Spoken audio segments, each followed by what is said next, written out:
My son and my daughter-in-law brought me to a five-star hotel for the first time. We stayed there all weekend, but then he said, "Thanks for the stay, Mum," and ran off, leaving me without any money to pay the bill. Suddenly, the elderly receptionist came out from behind the counter and asked, "Are you Mr. Harrison's daughter? I worked for your father for 33 years. Before he died, he told me, 'Give this envelope to my daughter when you see her.' When I opened the envelope, I was speechless because my son had planned this whole thing from the beginning, and what I discovered inside changed my life forever. Let me tell you how I arrived at that nightmare moment. 2 weeks ago, Michael called me with a voice I hadn't heard since he was a kid. Excited, warm, like he actually cared. "Mum, I want to take you somewhere special. Danielle and I want to thank you for everything you've done for us." My hands trembled, holding the phone. 66 years of life, working silently, raising that man with my own broken hands.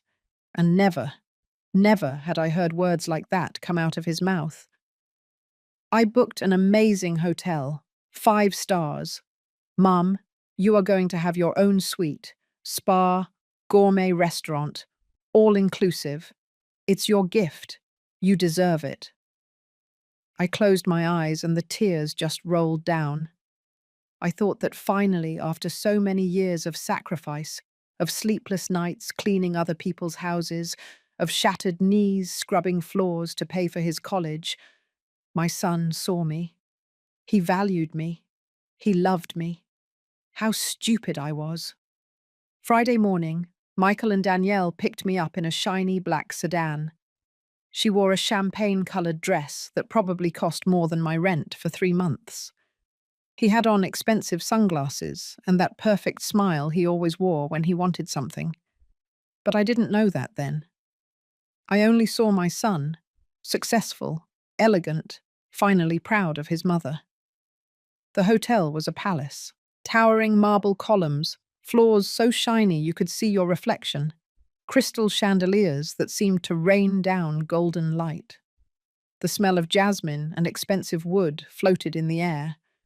I had never stepped foot in a place like that. I felt small, out of place, in my old brown dress and my worn-out shoes. But Michael took my arm and whispered, "Relax, Mum.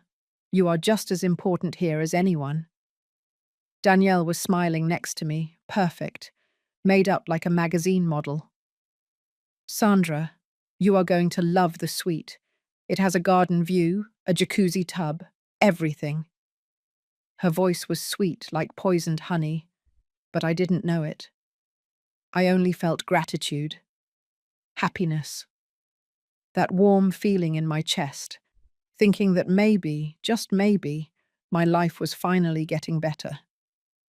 The suite was bigger than my entire apartment, a huge bed with white sheets that looked like clouds, giant windows that overlooked a garden full of red and yellow flowers, a cream-coloured sofa where 3 people could sleep, and the bathroom. My God. The bathroom had pearl-coloured tiles, mirrors with golden lights, towels so soft they made me want to cry. I sat on the bed and touched the sheets with trembling hands. This was real. My son had brought me here. He loved me. The weekend was a dream. Breakfasts with exotic fruits I'd never tasted, lunches in the restaurant where the waiters treated you like a queen. Michael ordered wine. Danielle laughed that crystalline laugh, and I felt part of something beautiful. For the first time in decades, I didn't think about debt, bills, or the pain in my back. Only that moment of false peace existed. Saturday night, we had dinner on the hotel terrace. The lights of Los Angeles shone in the distance like fallen stars. Michael raised his glass and said, "To you, Mum, for everything you sacrificed for me." Danielle applauded. I cried. We toasted. And as the sweet wine went down my throat, I didn't know I was swallowing my own destruction. Sunday morning, Michael told me to come down to the lobby at 11. We'll check out together. Don't worry, Mum. I went down right on time, with my small suitcase and my heart full. He and Danielle were already there, talking to the blonde receptionist. I walked over, smiling. Michael saw me, hugged me tight, and whispered, "Thanks for the stay, Mum. It was an unforgettable weekend." Then he put the bill in my hands, $11,000, and he left. They walked away slowly, as if they were strolling in a park.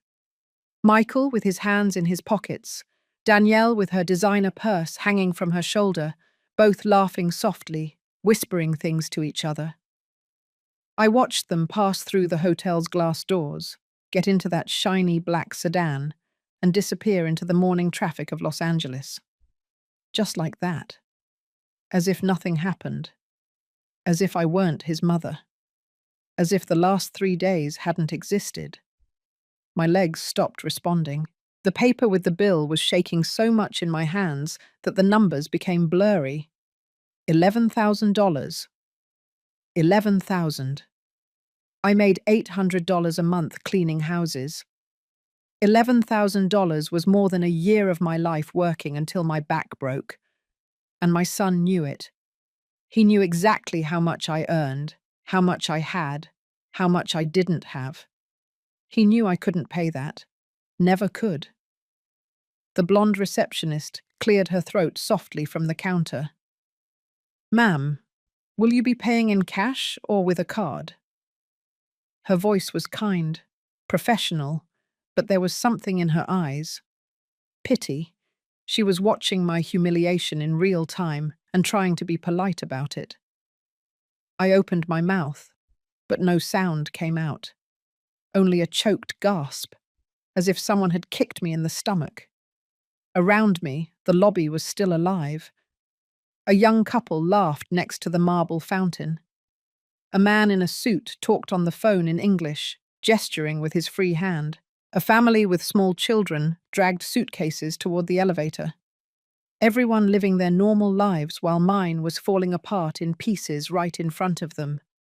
I felt heat on my cheeks, pure humiliation running through me like liquid fire. I don't have it." The words came out broken, barely a whisper. The receptionist tilted her head, waiting. Her pink nails tapped softly on the keyboard. "Ma'am, if there's a problem, I can call the manager." Problem.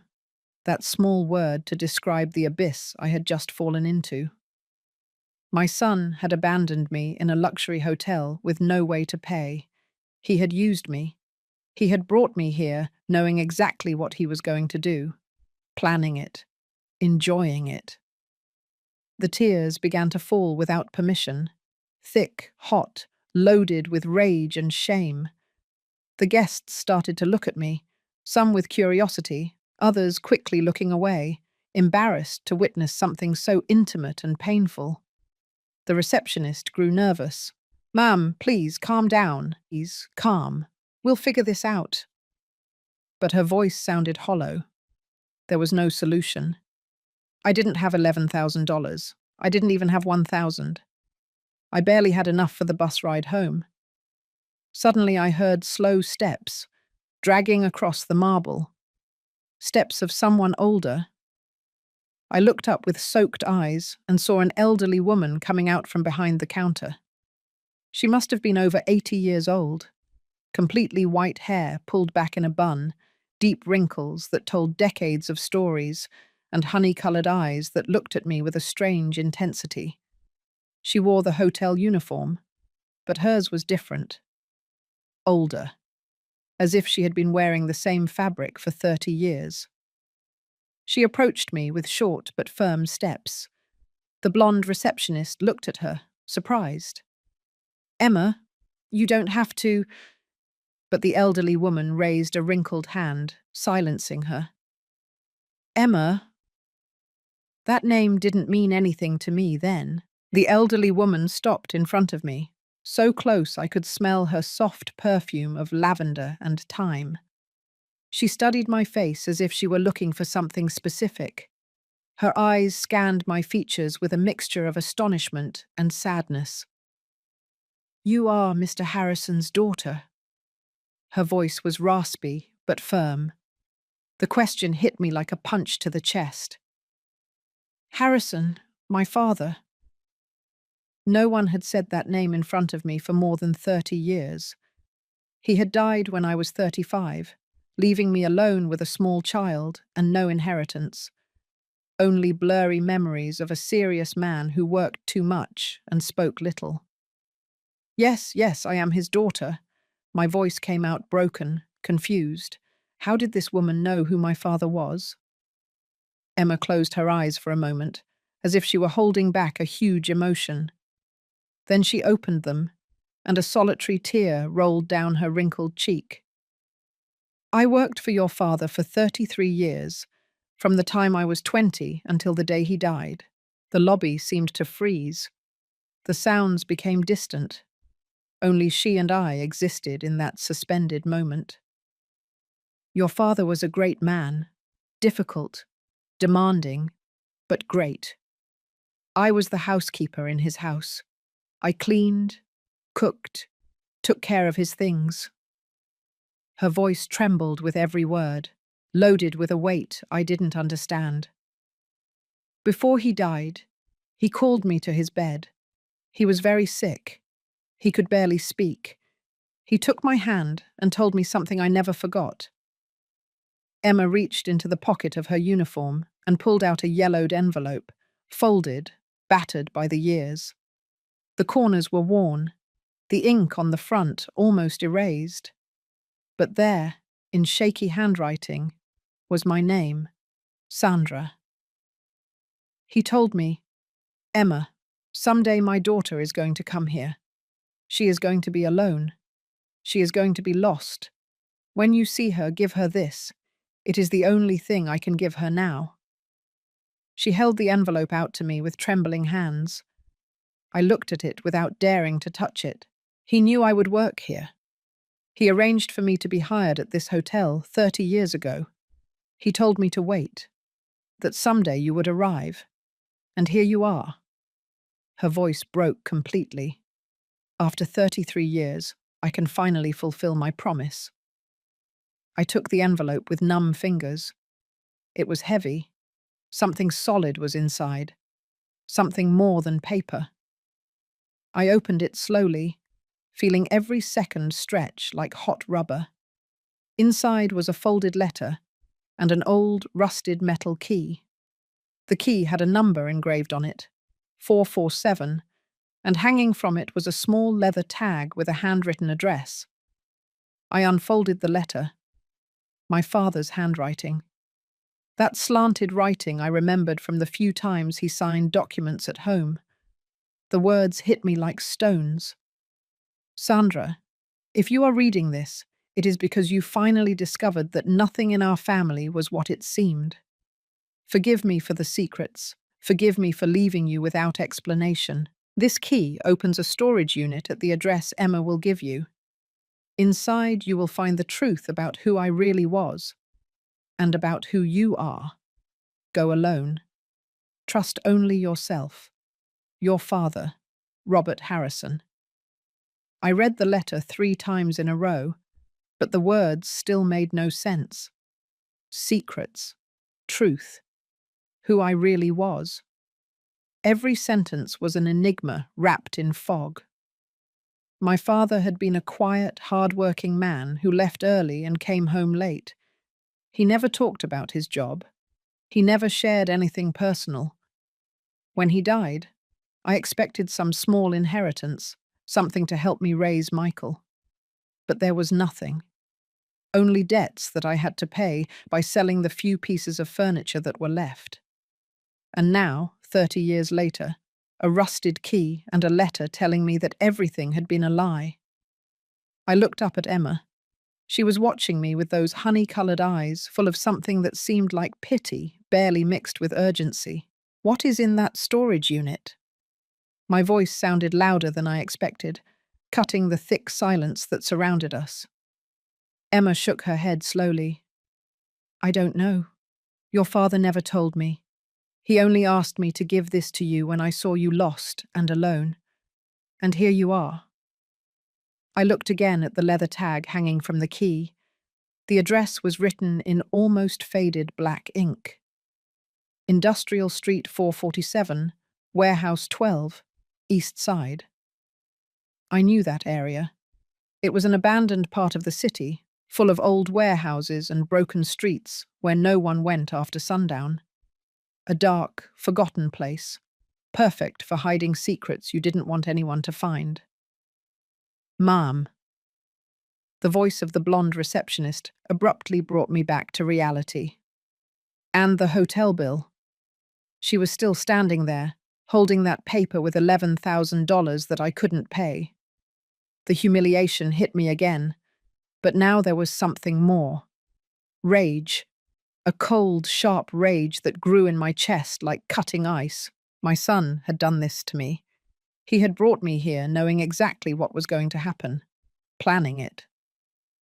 Emma turned to the receptionist with an authority I didn't expect from someone so old. "I will take care of the lady's bill. Put it in my name. I will pay it in installments from my salary." The receptionist opened her mouth to protest, but Emma silenced her with a look. "Your father saved my life more times than I can count. This is the least I can do for his daughter." I didn't know what to say. The words were stuck in my throat. This woman, this stranger who had kept a secret for 3 decades, was paying my debt. A debt my own son had created to destroy me. "I can't accept this." Emma took my hands in hers, wrinkled and cold. "Yes, you can. And you are going to. But first, you are going to go to that address. You are going to open that storage unit, and you are going to find out why your son did what he did." Her words chilled my blood. "What do you mean?" Emma squeezed my hands with surprising strength. "Your father told me things before he died. Things about your family, about secrets he kept buried his whole life. And he told me that someday, someone would come looking for that truth. Someone of your blood. But he didn't expect it to be you who needed it. He expected it to be another." A shiver ran down my spine. "Who else knew about this?" Emma let go of my hands and took a step back, as if saying the next thing cost her physical effort. "Your son was here 6 months ago. He asked for me. He said he was researching his grandfather's life for a family project. I told him I had worked for Mr. Harrison, that I knew him well. He asked me many questions, too many, about properties, about money, about inheritances." The world tilted under my feet. Michael had been here. He had talked to Emma. He had investigated my father. 6 months ago. 6 months of planning this. Planning to bring me here, humiliate me, leave me with nothing. But why? What had he discovered that I didn't know? "What did you tell him?" My voice was barely a trembling whisper. Emma lowered her gaze, ashamed. "I told him your father had properties, that he had left things unresolved. I didn't give him details, but it was enough. I saw how his eyes lit up. Pure greed. And I knew I had made a mistake. I felt nauseous. My son had come here, had manipulated this elderly woman to get information, and then had designed this whole thing. The trip to the hotel, the luxuries, the fake smiles, all to leave me in ruins while he looked for what my father had hidden. "I need to go to that storage unit." The words came out firm, loaded with a determination I didn't know I had. Emma nodded slowly. "Go now, before he gets there first. Because if Michael finds out where it is, he won't leave you anything." I left the hotel like a sleepwalker, the key clenched in my fist until the metal cut my skin. The midday sun hit my face, blinding me for a moment. The city kept moving, indifferent to my pain. Cars sped past. People walked hurriedly. Street vendors shouted their products. and I stood there, holding onto a rusted key and a truth I still didn't understand. I took a bus toward the east side. The trip lasted almost an hour. I sat next to the window, watching how the city changed from clean, modern buildings to old constructions with graffiti and broken windows. The streets became narrower, dirtier, more dangerous. When I reached my stop, the sun was beginning to set, painting the sky orange and dark violet. Industrial Street 447 was exactly as I remembered it from decades ago. An endless row of rusted metal warehouses with corroded doors and huge padlocks. Some had broken windows. Others were completely sealed. Weeds grew between the cracks in the pavement. Trash accumulated in the corners. The silence was heavy, broken only by the distant sound of dogs barking. I walked slowly, counting the numbers on the doors. Warehouse 8, Warehouse 9, Warehouse 10. My heart was pounding so hard I could feel it in my throat. Finally, I arrived. Warehouse 12. A dark grey metal door, taller than me, with a huge padlock that seemed not to have been touched in decades. Thick cobwebs hung from the corners. Dust covered every inch. I took the key out of my pocket. My hands were trembling so much that it took me 3 tries to get it into the lock. When it finally went in, the metal screeched with a sharp sound that gave me goosebumps. I turned the key slowly. The padlock opened with a dry click that echoed in the silence. I took off the padlock and let it fall to the ground. Then, with both hands, I pushed the door. It opened slowly, grinding as if it were screaming in pain. A blast of cold, damp air came out from inside, bringing with it the smell of mildew, rusted metal, and something else. Something old. Something that had been waiting to be discovered for 30 years. I looked inside. Total darkness. Only shadows dancing in the gloom. I reached for my cell phone, turned on the flashlight, and took the first step toward the truth my father had buried. And what I saw inside made me realize that my life would never be the same. My cell phone light cut through the darkness in a trembling beam that barely illuminated 6 feet ahead. The inside of the warehouse smelled of abandonment, of years of accumulated silence between cold metal walls. My footsteps echoed against the cracked concrete floor, each echo multiplying until it became ghostly whispers. I advanced slowly, sweeping the light across every corner, every shadow that seemed to move. The space was larger than I imagined. About 65 feet long, maybe 30 feet wide. The walls were covered with rusted metal shelves, full of cardboard boxes rotted by humidity. Some had collapsed, spilling their contents onto the floor. Yellowed papers, destroyed folders, blurry photographs. In the center of the warehouse was an old wooden table, covered in dust so thick it looked like grey velvet. And on that table, perfectly centered, as if someone had left it there yesterday, was a large, thick manila envelope, intact, dust-free, as if time hadn't touched it. I approached slowly, my heart hammering against my ribs.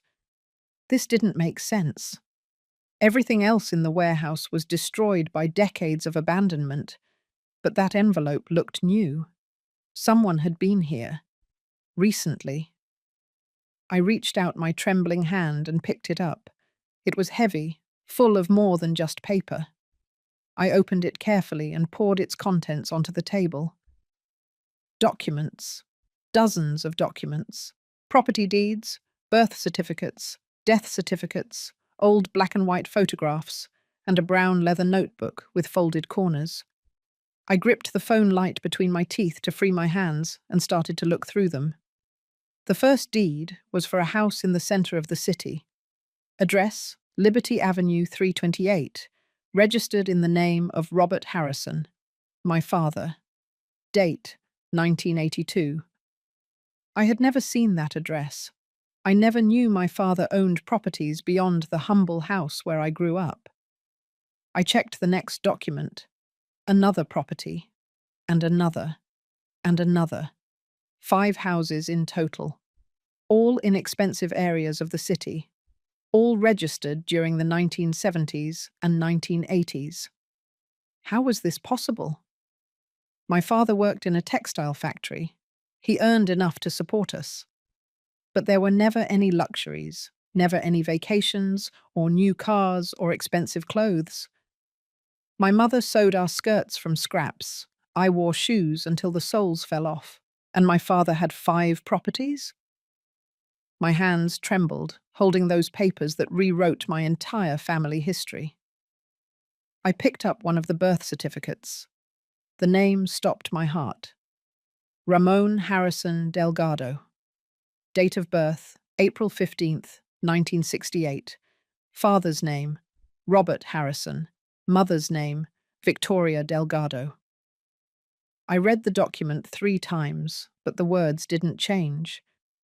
My father had another child, a son who was born 6 years before me, a son with another woman, a brother I never knew existed. I searched frantically through the papers. I found another certificate. Gabriela Harrison Torres, born in 1975. Father Robert Harrison, mother Martina Torres. Another daughter, 3 years younger than me. My breathing became ragged, short. My father had another family, maybe 2, maybe more. While I grew up believing we were his only world, he had other children, other women, other parallel lives that never intersected with mine. The photographs confirmed everything. I picked one up and brought it closer to the cell phone light. My father, young, maybe 30 years old, with his arm around a dark-haired woman with a wide smile. She was holding a baby. Behind them, a large house with a garden. In the next photo, my father with another woman, blonde this time, in front of a shiny car. In another, he was alone, standing in front of an office building, wearing a suit and tie. He wasn't a factory worker. He was someone else entirely. I opened the leather notebook with trembling hands. The pages were full of my father's slanted handwriting. They were records, meticulous notes of income and expenses. January of 1978. Rent collection, $3,200. Payment to Victoria, $500. Payment to Ellen, my mother, $400. Savings for new property, $2,300. Page after page, year after year, a cold, calculated record of how he divided his money among his different families. I sank onto the concrete floor, the notebook pressed against my chest. Everything I believed about my father was a lie. He wasn't a humble man who worked hard to support us. He was a businessman who had accumulated properties, renting out houses, exploiting tenants, maintaining multiple families in ignorance. And my mother never knew. She never suspected that the money he gave her was only a fraction of what he really had. But that didn't explain why Michael had done what he did. How had he discovered all this? And why was abandoning me at that hotel part of his plan? I searched through the documents until I found a recent one. A letter dated 7 months ago, written in handwriting I didn't recognize. Dear Michael Henderson, in response to your investigation into the estate of Robert Harrison, I confirm that the mentioned properties are still registered in the name of the deceased. However, there is a sealed will deposited in this notary office that cannot be opened until all legitimate heirs are located and notified. The recognized heirs to date are Ramon Harrison Delgado and Gabriela Harrison Torres. Sincerely, Notary Public Number 47. There it was.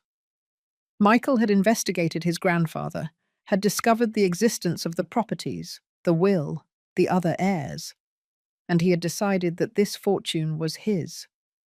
But to claim it, he needed me, the other legitimate daughter, to disappear or be so destroyed that I couldn't fight legally. That's why the hotel. That's why the humiliation. That's why leaving me without money. He wanted to break me emotionally, ruin me financially, so that when the time came to open that will, I wouldn't have the strength or the resources to claim anything. A metallic sound pulled me out of my thoughts. It came from outside. Footsteps. Someone was walking near the warehouse. I jumped to my feet, put the most important documents in my purse, and turned off the cell phone flashlight. The darkness swallowed me whole. The steps were getting closer, slow, heavy, intentional. They stopped right in front of the warehouse door. "I knew you would come here, Mum." Michael's voice cut through the silence like a knife. Icy, without a trace of the fake affection he had used over the weekend. I turned on my phone and pointed the light toward the door. He was there, a silhouette outlined against the orange sunset sky. He no longer wore the expensive sunglasses or the perfect smile. His face was hard, his eyes shining with something dark I had never seen in him before. "Emma told you, didn't she?" The stupid old woman couldn't keep her mouth shut. He took a step inside. I backed away instinctively. "I spent 6 months researching your father. 6 months, discovering that the saintly grandfather I never knew was actually a liar who accumulated a fortune while keeping us in poverty. And now that fortune belongs to me." "He had other children, Michael." My voice sounded firmer than I expected.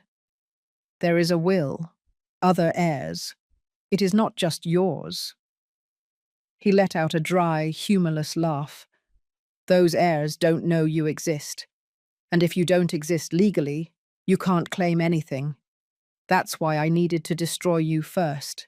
Leave you broke, without resources, without dignity, so that when the time comes to open that will, you will be so broken that you can't fight."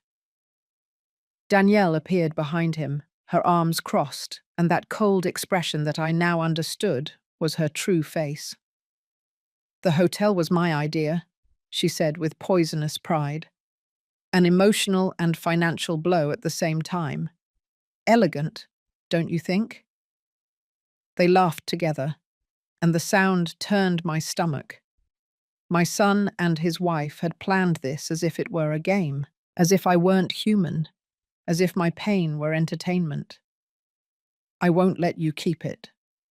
The words came out before I could think them. Michael took another step toward me, and this time his expression became menacing. "You have no choice, Mom. You are already ruined. You are already left with nothing. And when I'm done with you, you won't even have a place to live." But then, from the darkness at the back of the warehouse, a deep, masculine voice cut the air like thunder. "She is not alone." We all froze. The voice had come from the shadows at the back of the warehouse, grave and firm, loaded with authority. I turned the cell phone light toward it, and the figure of a man slowly emerged from the darkness. He was tall, broad-shouldered, maybe about 60 years old. He had closely cropped grey hair, deep wrinkles around his eyes, and a square jaw that was strangely familiar. He wore simple clothes, denim pants, and a dark green shirt, but there was something about his posture that commanded respect. He stopped about 10 feet from us, his arms crossed over his chest. His eyes swept over Michael with contempt, before settling on me with an expression I couldn't decipher. There was pain there, and also recognition. "Who the hell are you?" Michael took a step forward, trying to regain control of the situation, but his voice sounded less sure. The man didn't answer immediately. He just stared at me, studying me as if he were seeing a ghost. "I'm Ray," he finally said, his voice husky. "Ray Harrison, your brother." The world stopped. The words floated in the thick air of the warehouse like dense smoke.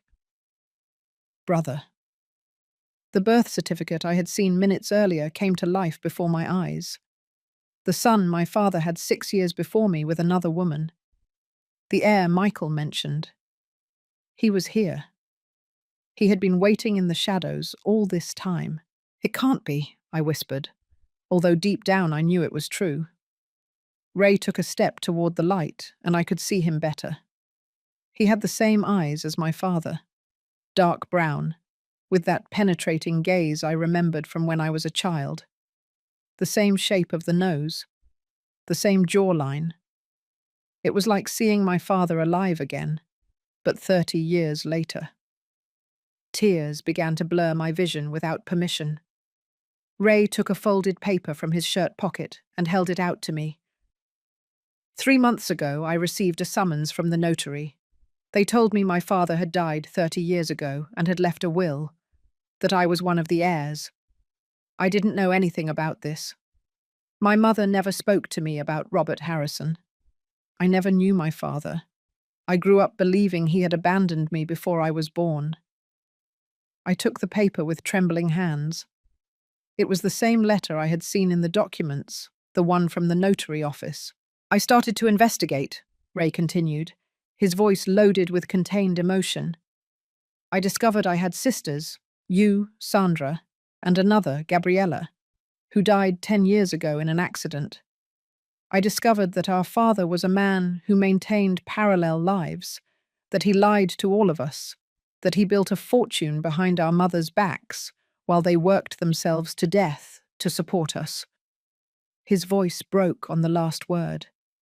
I could see the raw pain in his eyes, the same pain I felt. We were children of the same deception, victims of the same man who had given us life but had denied us the truth. When I discovered that this warehouse existed, I came to investigate. I found all the documents, the properties, the accounts, the letters, and I discovered something else. He turned to Michael with a look that could freeze hell.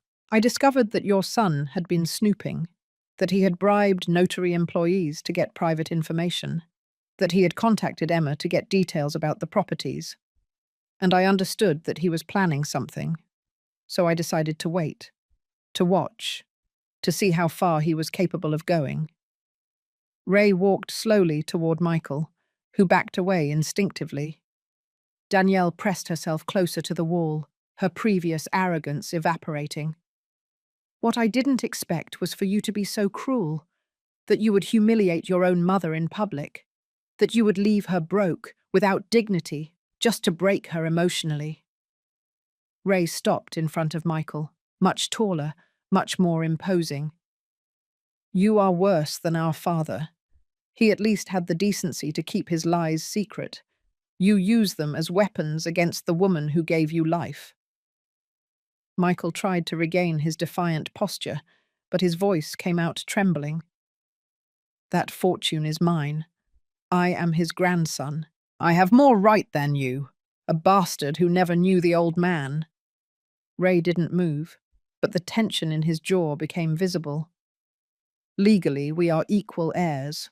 Sandra, me, and you through your mother. But here is the difference. I didn't come to steal. I came to know the truth, and to make sure no one else suffered for Robert Harrison's secrets. He turned to me, and his expression softened. Sandra, I know this is a lot. I know your world just collapsed. But you need to know something else. He pulled another document from the inside pocket of his shirt. This one was older, yellowed, with official seals. Our father's will was very specific. He divided the properties equally among his legitimate children, but he added a clause. If any of the heirs tries to dispossess another through deceit or violence, they automatically lose their share. The words fell like bombs in the silence of the warehouse. I looked at Michael and saw his face turn pale. Ray continued, implacable. Your son planned to destroy you to take your share. He paid private investigators. He bribed employees. He conspired to leave you in financial and emotional ruins. Everything is documented. I made sure to collect every piece of evidence over the last 3 months. He took out his cell phone and started scrolling through photographs.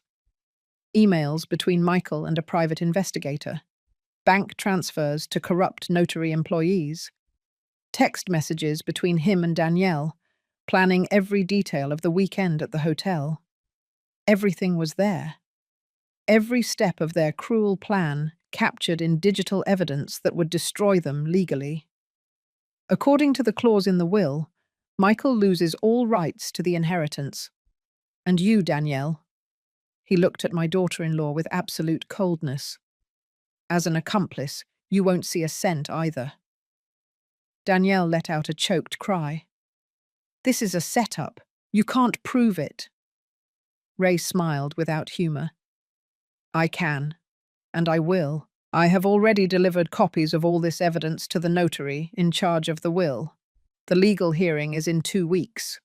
By then, you two will not only lose the inheritance, you will face charges for fraud, emotional extortion, and conspiracy. Michael exploded. You are a meddling bastard. This is not your problem. She is my mother, not yours. He took a threatening step toward Ray, but Ray didn't flinch. Exactly. She is your mother, the woman who raised you, who sacrificed for you, who gave you everything she had, and you repaid her with betrayal. That makes you something worse than a thief. It makes you a monster. The silence that followed was so dense it could be physically felt. Michael trembled with impotent rage. Danielle cried against the wall, her mask of perfection completely destroyed. And I stood there, trying to process that in a single afternoon I had lost my son, but I had gained a brother, that my father was a liar, but he had the foresight to protect us from the grave, that everything I thought I knew about my family was false. Ray approached me and put a large, rough hand on my shoulder. I know it hurts. Believe me, I do. I went through the same thing 3 months ago. Discovering your whole life was built on lies is like dying and being reborn at the same time. But there is something you need to understand. His voice became softer, almost tender. Our father was a terrible man, but we don't have to be. We can choose what to do with what he left us. I don't want that fortune. The words came out of my mouth before I could think them. Ray nodded slowly as if he had expected exactly that answer. Me neither. At least not all of it.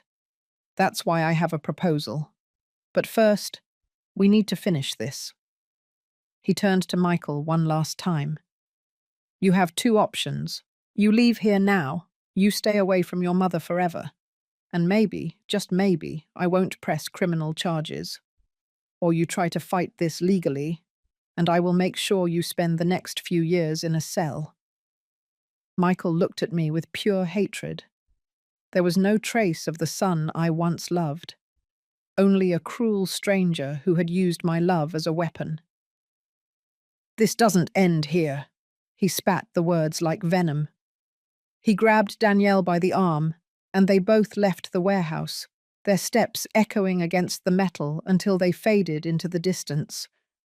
And then, for the first time all afternoon, Ray and I were alone.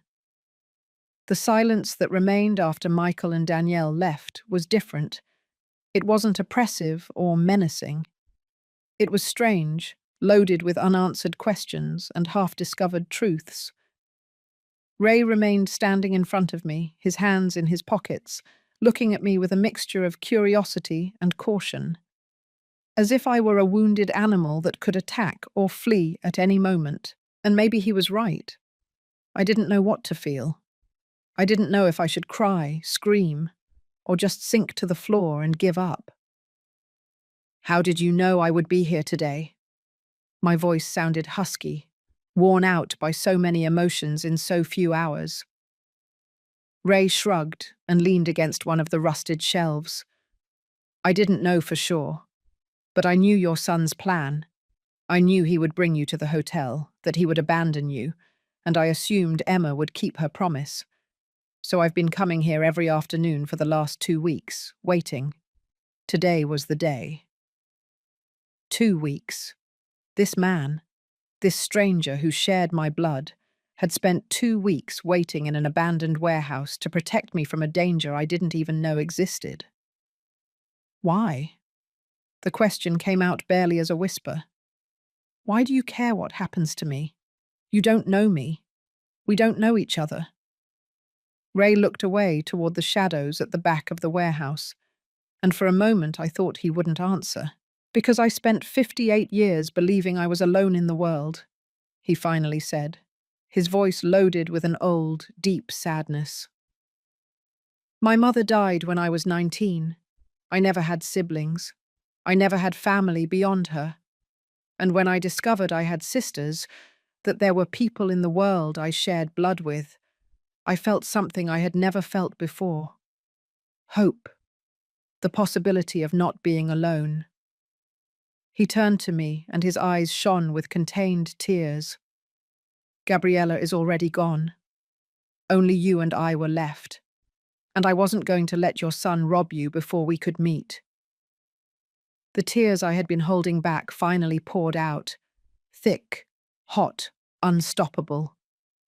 I cried for my lost son, for my lying father, for my mother who died without knowing the truth, for all the years Ray and I had lived apart, ignorant of each other's existence. I cried until there were no more tears, only dry sobs that shook my entire body. And Ray walked over and hugged me. He didn't say anything. He didn't try to comfort me with empty words. He just held me while I fell apart, his embrace firm and warm, smelling of simple soap and honesty. And in that embrace from a stranger who was my brother, I felt something I hadn't felt in decades. Security. The feeling that someone was on my side unconditionally, without hidden agendas, without betrayals waiting in the shadows. When I finally calmed down, Ray let go of me and pulled a clean handkerchief from his pocket. I took it and wiped my face, ashamed that I had broken down like that. I'm sorry, I murmured. He shook his head. Don't apologize. You have the right to cry. You have the right to feel everything you are feeling. I cried for weeks when I discovered the truth about our father. He crouched down and picked up the leather notebook that I had dropped on the floor. He opened it to a marked page and showed it to me. Look at this. Here is the proof of who Robert Harrison really was. I brought the cell phone light closer. It was a journal entry dated 1985. Victoria threatened today to tell everything if I don't give her more money. I gave her $500 extra to shut her up. Ellen suspects something. I must be more careful. The properties are generating good income. Soon I can buy the 5th house. I read entry after entry, each one colder and more calculating than the last. My father didn't write about love or regret. He wrote about money, control, manipulation, how to keep his women separate, how to ensure none of his children knew each other, how to maximize his profits from the properties while giving us the bare minimum to survive. It was a meticulous record of a double, triple life, maintained with the precision of an accountant and the coldness of a con artist. He was a monster, I said, and the words burned my throat. Ray closed the notebook slowly.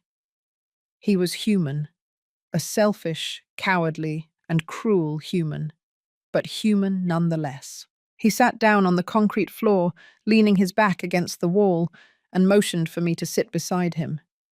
I did, too tired to keep standing. You know what the saddest thing is, Ray continued, that in the end, with all his money and his properties and his secrets, he died alone in a hospital. None of his women were there. None of his children were with him. Only Emma, the employee he paid to keep his lies. Emma took care of him until the end, I remembered the elderly woman's words in the hotel lobby. Ray nodded. She was the only loyal person he had. And it wasn't even for love. It was for misguided loyalty and the 33 years of salary he gave her. But at least he had the decency to fulfill his last wish, to give you that envelope, to make sure you knew the truth. We sat in silence for several minutes. The warehouse was cold, the humidity seeping through the cracks in the metal. But there was something comforting about sharing that desolate space with someone who understood exactly what I was feeling. You said you had a proposal. I finally broke the silence. Ray straightened up and looked me directly in the eyes. The 5 properties our father left are worth approximately $800,000 in total. According to the will, we are each entitled to $400,000. It is money neither of us needed, but which we now have. He paused, choosing his words carefully. My proposal is this. We sell the properties. We take that money and use it to do something our father never did. Something good. Like what? Ray smiled for the first time since I met him, and that smile completely transformed his face. Emma needs money for her old age. She has worked her whole life and barely has enough to survive. We will give her $50,000. It's the least we can do for the woman who kept our father's secrets, but in the end, helped us find each other. I nodded slowly. That made sense. It was fair. The rest we divide, but not to spend it on ourselves. We use it to help other people. We can create a fund for single mothers who work cleaning houses, like our mothers. Women who are raising children alone, breaking their backs to give them an education. We give them scholarships. We give them opportunities. We do something meaningful with that dirty money. His eyes shone with intensity. We turn the legacy of a liar into hope for people who really need it. Tears returned, but this time they were different. They were not of pain, but of something akin to peace. Our father used that money to control and hurt, I said slowly. We will use it to free and heal. Ray extended his hand toward me. Do you agree? I took his hand, rough and strong, and shook it firmly. I agree. We got up from the floor, shaking off the dust and dampness. Ray began to gather the documents scattered on the table, organizing them into neat piles. We will need a lawyer, someone to help us with the legal process of the will and the sale of the properties.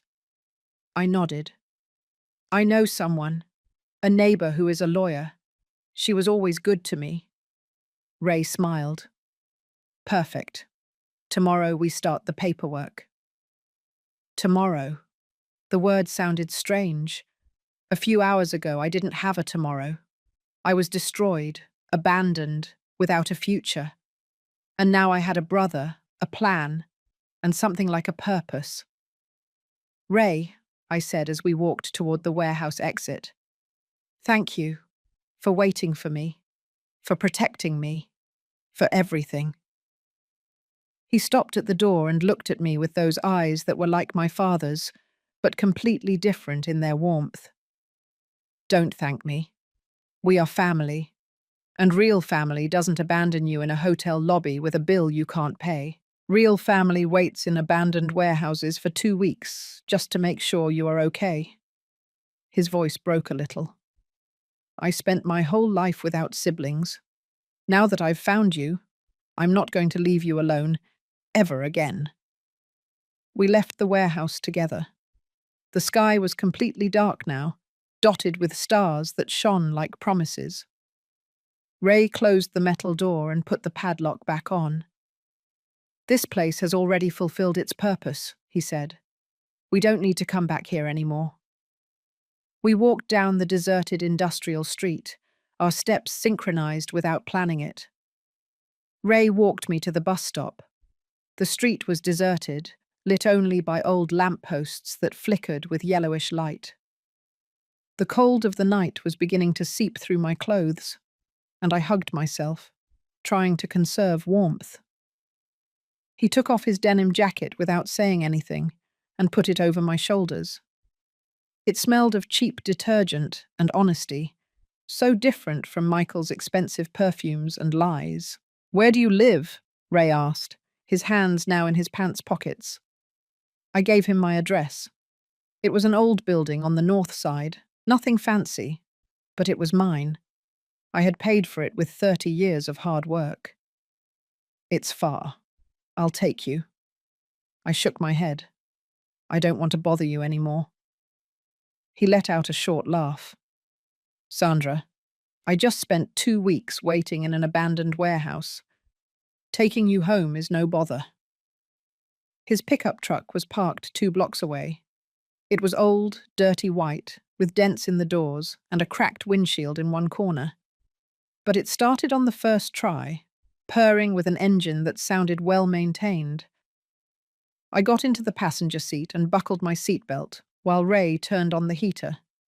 The interior smelled of old coffee and the cheap air fresheners that hung from the rear-view mirror. He drove in silence for the first few minutes, concentrating on the city's night traffic. I looked out the window, watching the industrial streets gradually transform into residential areas. Families eating dinner behind lit windows, kids playing on the sidewalks under their parents' supervision. Normal lives, simple, honest. Everything I thought I had, and that turned out to be a carefully constructed illusion. "What do you do for work?" Ray's question pulled me out of my thoughts. "I clean houses, 5 days a week, sometimes 6 if I need extra cash."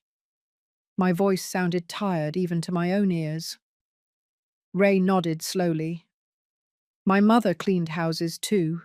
She worked until the cancer left her so weak she couldn't even hold a broom. She died with shattered hands and a broken back. She was 48 years old." The pain in his voice was so raw that it hurt my chest. "My mother died at 52. Diabetes. She didn't have money for medicine. She kept working until she collapsed at one of her clients' houses. The owner didn't even call an ambulance. She just called me to come pick her up because she was dirtying her marble floor." The words came out bitter, loaded with a rage I had kept for 14 years. Ray hit the steering wheel with the palm of his hand, not hard, but with impotent frustration.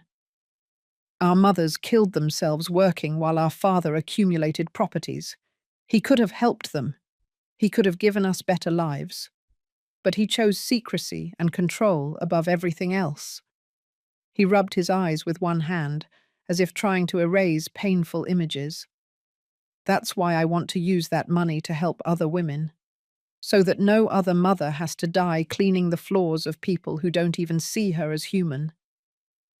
"What do you do for work?" I asked, needing to shift the weight of the conversation a little. Ray smiled sadly. "I'm a mechanic.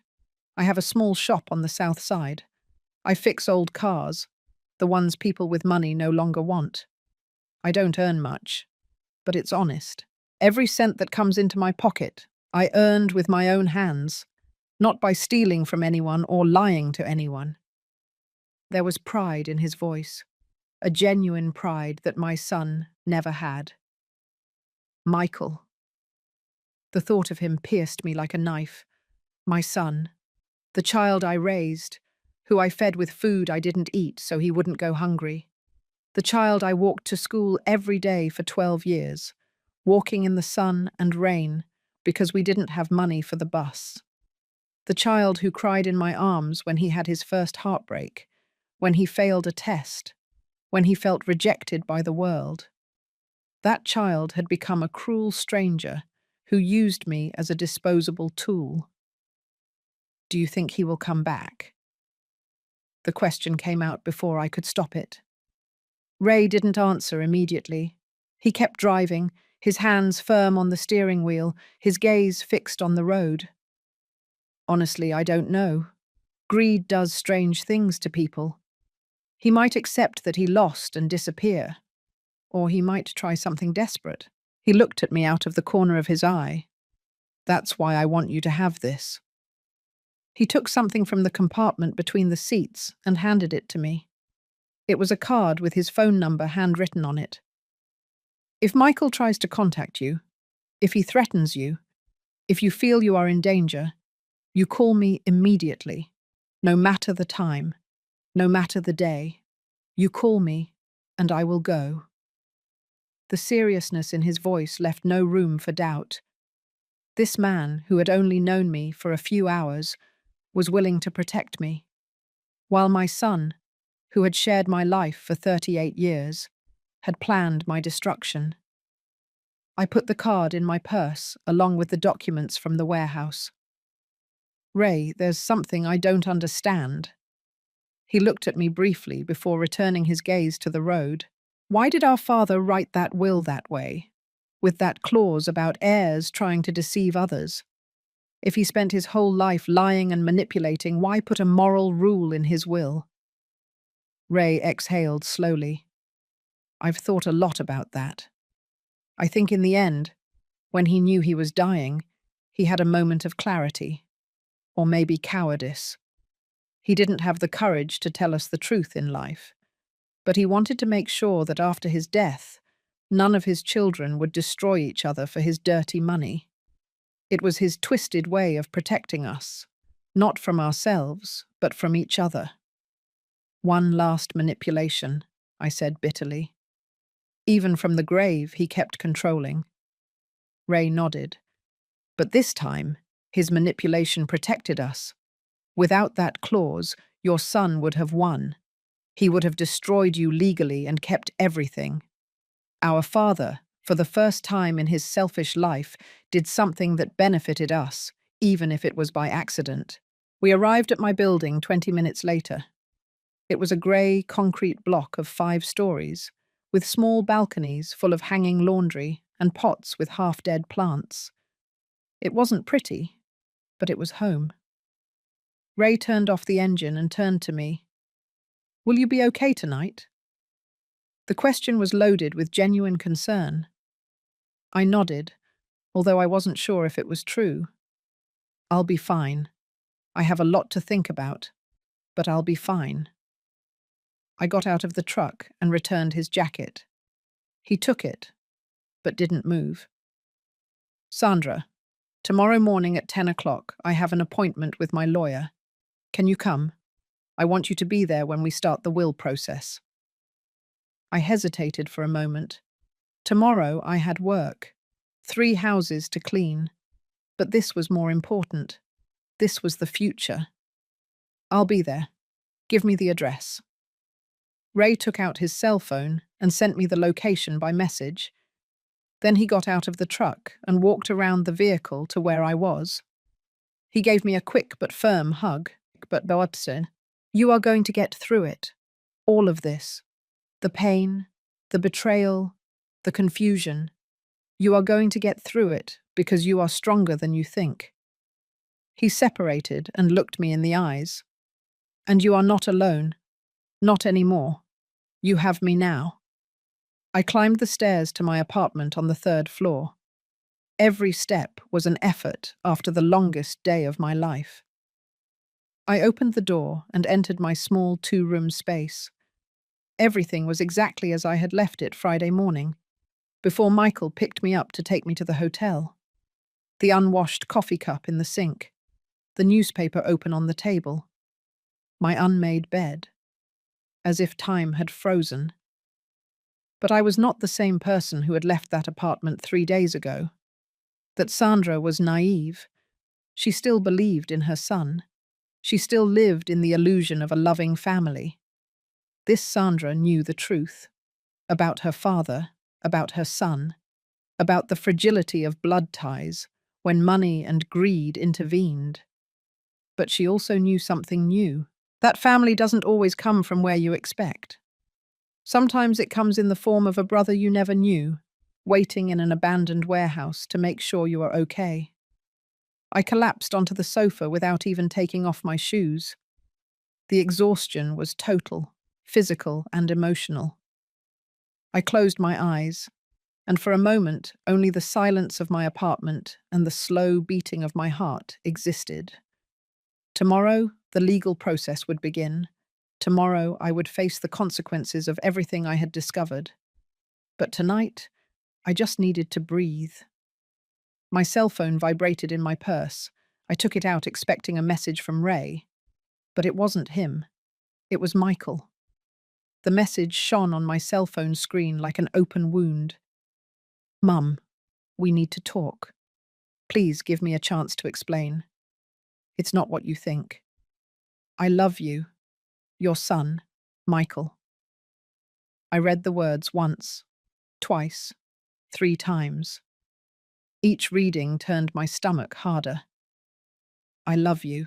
Those 2 words that had meant everything to me for 38 years now sounded hollow, empty, like fake coins trying to pass for gold. My fingers trembled over the keyboard. Part of me wanted to answer. The part that was still a mother, that remembered the little boy who used to hug my legs when he was afraid of the dark. But another part, the part that had matured painfully in the last few hours, knew that answering would be opening a door that needed to remain closed. Michael didn't want to explain. He wanted to manipulate. It was the only thing he knew how to do now. I blocked his number. The act was simple, just 3 taps on the screen, but it felt like cutting an umbilical cord that had been connected for almost 4 decades. I cried while doing it. Silent tears that rolled down my cheeks and fell onto the cell phone screen, distorting the letters. I was mourning the death of something that probably never really existed. The son I loved was an illusion. The real man was a cruel stranger. I got up from the sofa and walked to the window. From the 3rd floor I could see the street, half lit by lampposts that needed repair. A stray dog dug through the trash. A young couple walked hand in hand. Life went on, indifferent to my pain.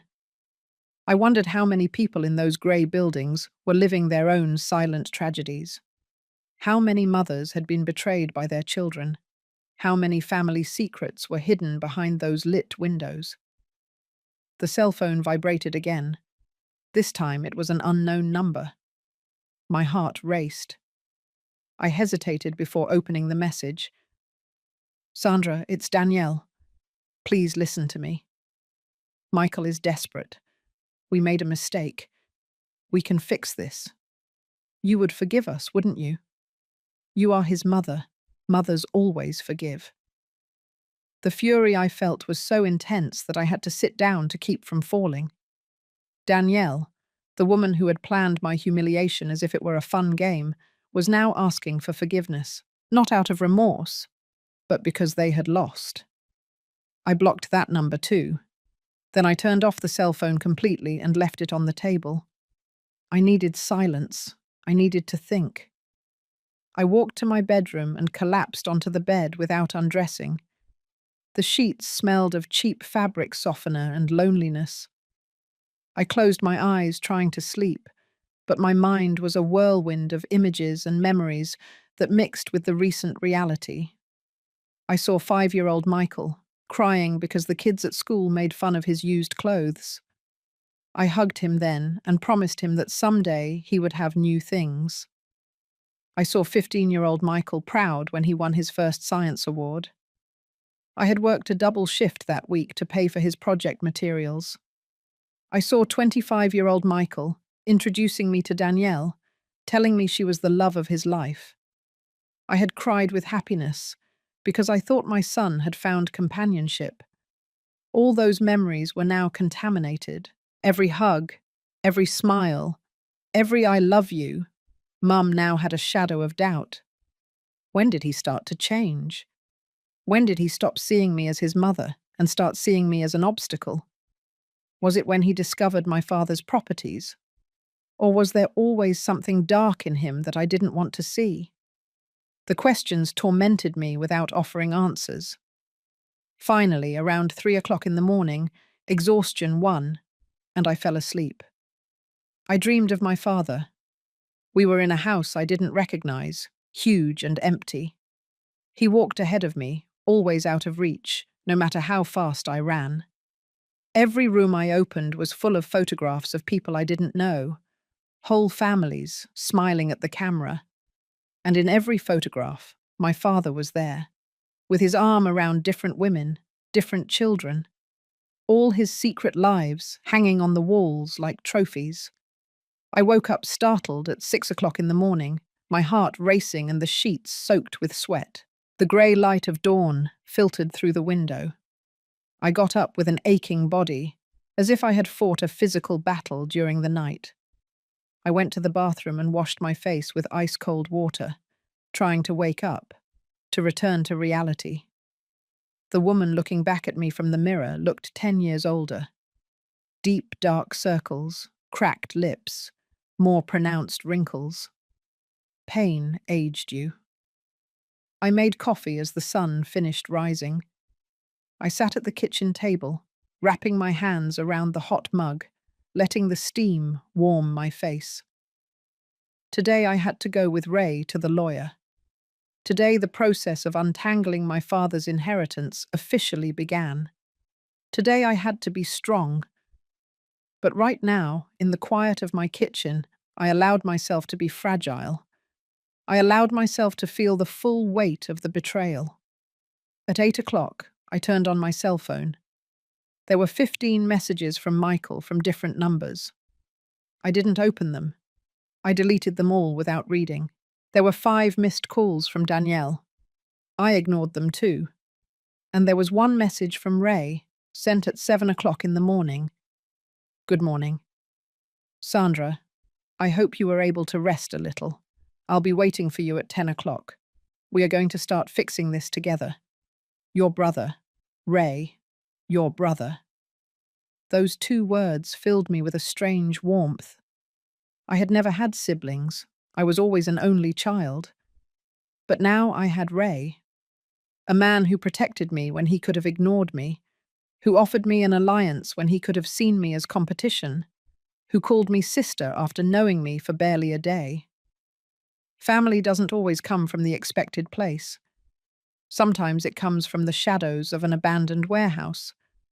I showered, put on my most presentable clothes, a dark grey dress I used for special occasions, and carefully did my hair.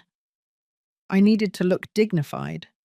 I needed to feel in control, even if inside I was chaos. At 9:30, I took the bus toward downtown New York, where the lawyer's office was. The journey was long, the morning traffic dense and noisy, but I used that time to prepare myself mentally. Ray was already waiting outside the building when I arrived. He wore black pants and a white shirt, freshly ironed. He looked nervous, but determined. He smiled when he saw me approach. I thought maybe you would change your mind. I shook my head. No, I need to do this. For me. For my mother. For all the truths that were never told. He nodded and offered me his arm. I took it, and together we entered the building. The office was on the 5th floor. Beige walls, framed diplomas, bookcases full of legal codes. The lawyer was a man about 50 years old, with thick glasses and a serious expression. His name was James. He greeted us with a formal handshake and invited us to sit in leather chairs across from his dark wood desk. Mr. Ray explained the basic situation over the phone, James began, opening a thick folder. But I need you to tell me everything from the beginning. Every detail is important. For the next hour, Ray and I told him everything. Our father's secret families, the will with the special clause, Michael's plan to destroy me and keep the inheritance, the evidence Ray had collected, the documents from the warehouse, everything. James took notes meticulously, asking specific questions, requesting clarifications. His face remained neutral, professional, but I could see his eyebrows occasionally rise at the most shocking details. This is complex but manageable, James finally said, closing his notebook. The clause in the will is clear. If we can prove that Michael attempted to dispossess Sandra through deceit, he automatically loses any right to the inheritance. The evidence Ray collected is solid: emails, text messages, bank transfers. It will be enough. He looked at me directly. But I need to ask you something, Ms. Sandra. Are you prepared for this? Proceeding legally means your son will face consequences, possibly criminal charges. Are you ready for that? The question hit me like a punch. Was I ready to see my son face criminal charges? The mother in me screamed no, that we find another way, that I forgive him. But the woman who had been humiliated, betrayed, and used knew there was no other option. I am ready, I said, and my voice sounded firmer than I expected.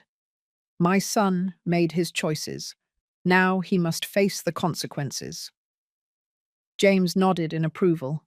He began to explain the legal process to us. First, he would present the evidence to the notary in charge of the will. Then, a formal hearing would be called, where all the heirs would be summoned. Michael would have the opportunity to defend himself, but with the amount of evidence Ray had collected, his options were limited. The entire process will take between 4 and 6 weeks, James said, organizing the documents on his desk. But I can tell you in advance that the result is almost certain. Michael will lose his rights. The inheritance will be divided between the two of you. Ray and I exchanged glances. We want to do something specific with that money, I said. We don't want to keep all of it. We want to create a fund to help single mothers who work cleaning houses, give their children scholarships, financial support, opportunities. James took off his glasses and looked at us with an expression he hadn't shown before.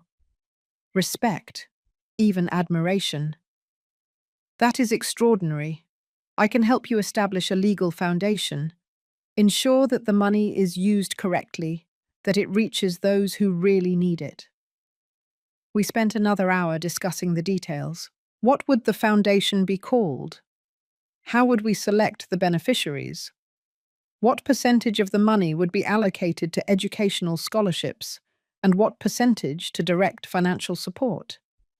Ray suggested calling it the Ellen and Victoria Foundation, in honor of our mothers. I nodded with tears in my eyes. It was perfect.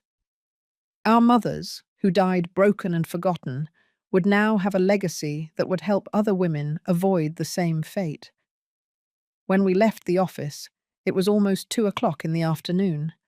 The sun was shining brightly, and the city was bustling with life. Ray invited me to eat something. We found a small family restaurant 2 blocks away, with plastic tables and a handwritten menu on a chalkboard.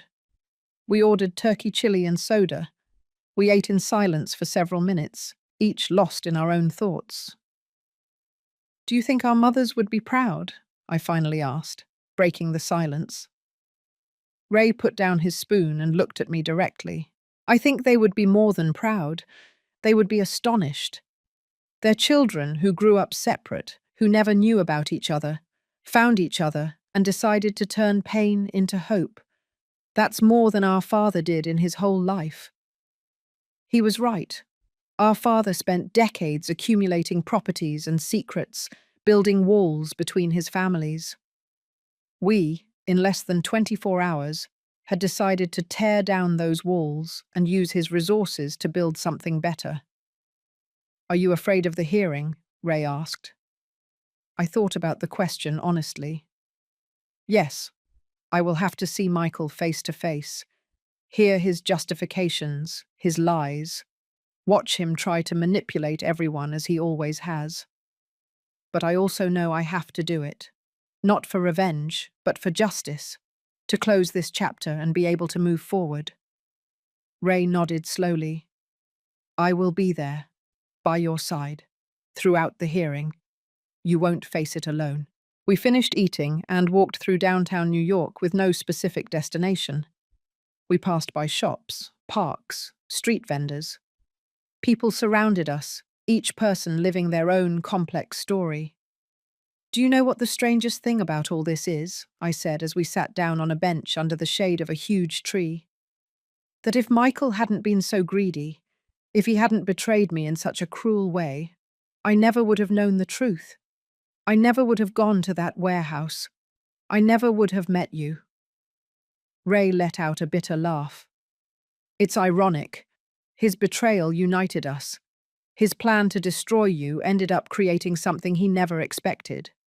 A real family. We sat there for almost an hour, just talking, sharing memories of our separate, but strangely similar, childhoods.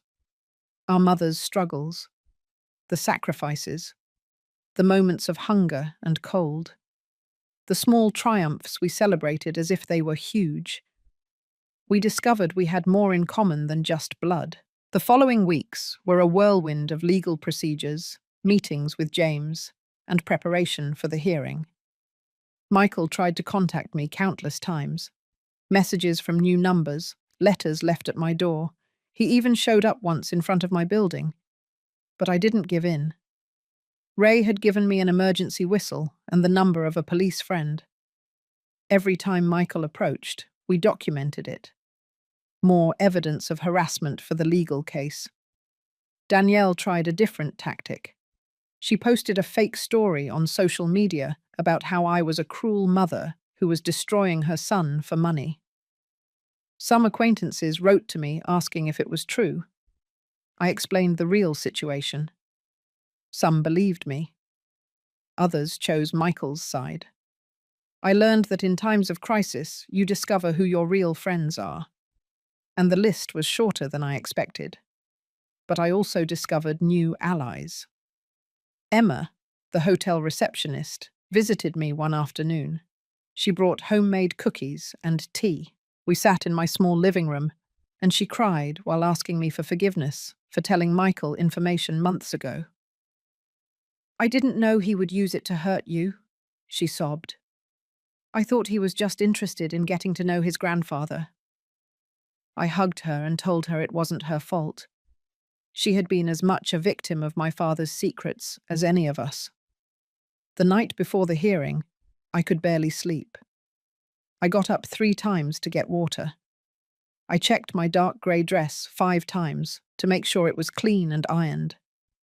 I mentally rehearsed what I would say if I was asked to speak. At 4 o'clock in the morning, I finally gave up and made coffee.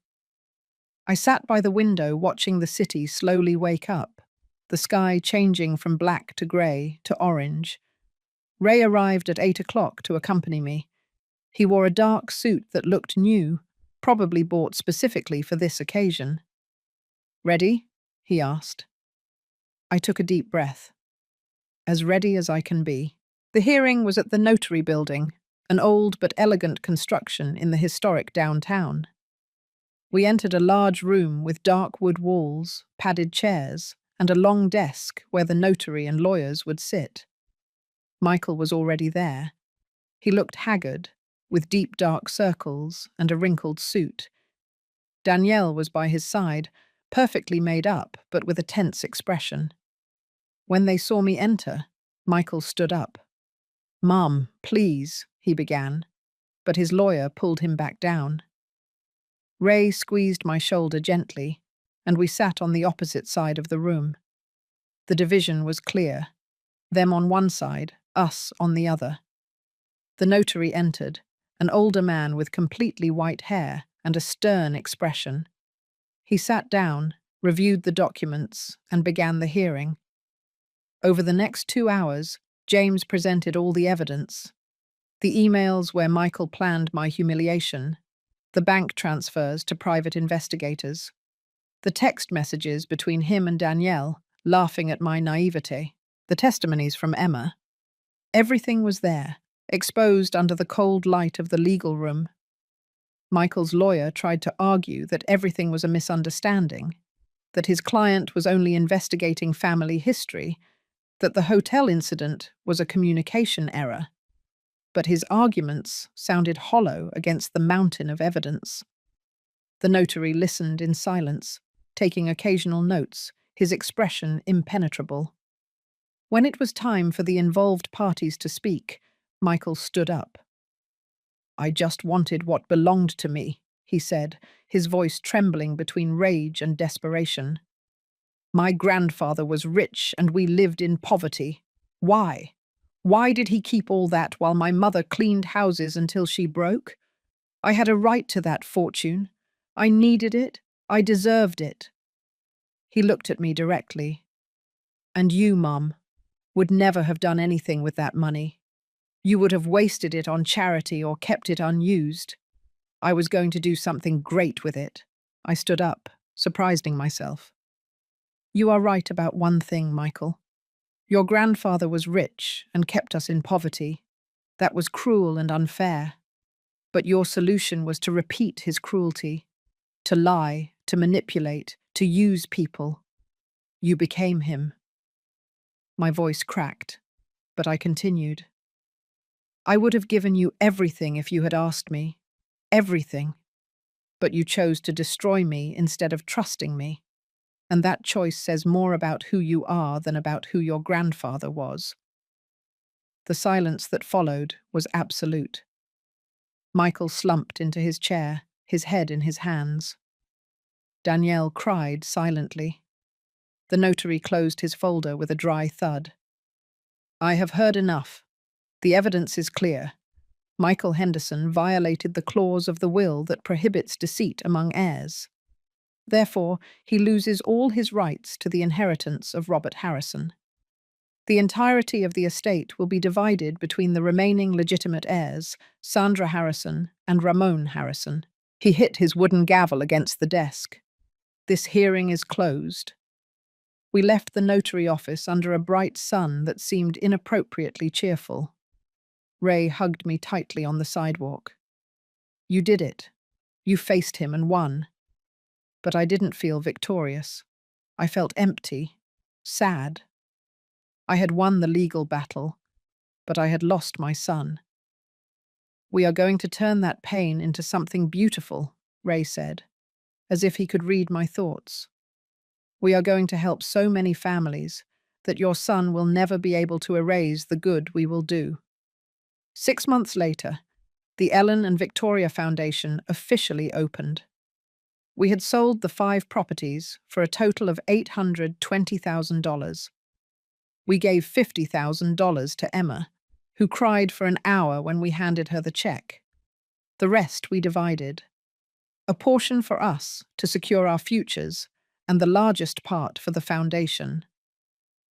In the first year, we granted 30 full scholarships to the children of domestic workers.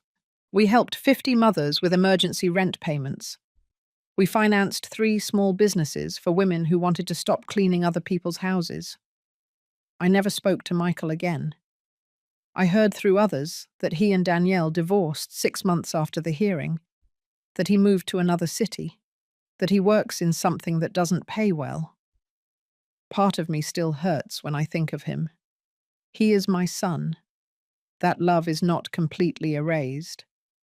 But I learned that loving someone doesn't mean allowing them to destroy you. Sometimes the hardest love is the one that is exercised from a distance. Ray became my real family. We eat dinner together every Sunday. We celebrate birthdays. We cry on the anniversaries of our mothers' deaths. And we work together at the foundation, interviewing families, handing out scholarships, watching our father's dirty money finally do some good in the world. One day, while reviewing applications in my small apartment, Ray told me something I will never forget. Our father taught us how not to live. He showed us the wrong path so clearly that we had no choice but to choose the opposite. In that twisted sense, he gave us a gift. He gave us the certainty of what kind of people we didn't want to be. He was right. I didn't want to be like my father, keeping secrets and building empires on lies. I didn't want to be like my son, destroying others for greed. I wanted to be like my mother, like Ray's mother. Women who worked until they broke to give their children something better. Today, 3 years after that afternoon at the hotel where my world collapsed, I look back and see the path clearly. The pain was real. The betrayal was devastating. But from those ashes grew something unexpected. A brotherhood with a man who should have been a stranger, but became my anchor. A foundation that bears the names of two forgotten women and now helps hundreds. And a version of myself that is stronger, wiser, and finally free from the lies that defined my family for generations. My son left me broke at a luxury hotel, but an elderly receptionist gave me an envelope that changed my life. Inside, there was not just the key to a storage unit, there was the key to the truth. And although that truth shattered me, it also freed me. Now I walk through the world without the burden of secrets that were not mine, without the illusion of a perfect family that never existed, only with the imperfect but honest reality of who I am and what I choose to do with the time I have left. And that, I discovered, is worth more than any inheritance.